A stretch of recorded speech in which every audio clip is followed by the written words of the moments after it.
안녕하세요. 오빠입니다. Hello everyone, this is Oppa. In this video, I will talk about a grammar point that is used to express something almost happened but didn't.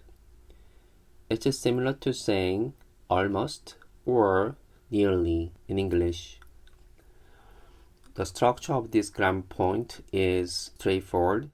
You attach 리을 뻔하다 to the verb stem if the verb stem ends in a vowel, and 을 뻔하다 if the verb stem ends in a consonant. Now, I will show you how to use it in actual sentences.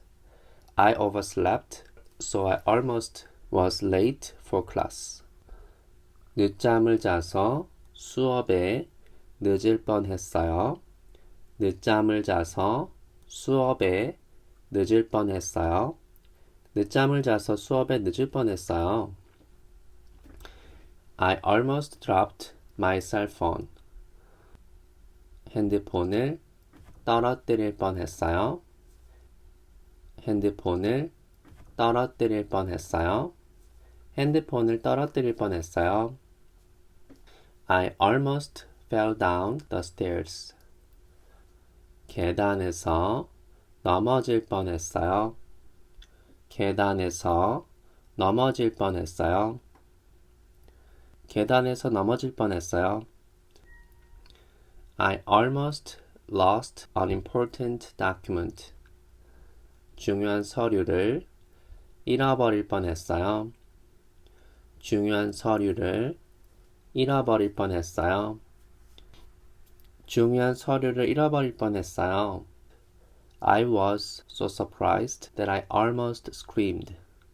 너무 놀라서 소리 지를 뻔했어요. 너무 놀라서 소리 지를 뻔했어요. 너무 놀라서 소리 지를 뻔했어요. Today we have covered a grammar point that is used to express something almost happened but didn't. It is similar to saying almost or nearly in English. If you enjoyed this video, please give it a thumbs up and don't forget to subscribe for more Korean language lessons. Thank you for watching and I will see you again with a new video lesson. 다음 시간에 만나요. See you next time.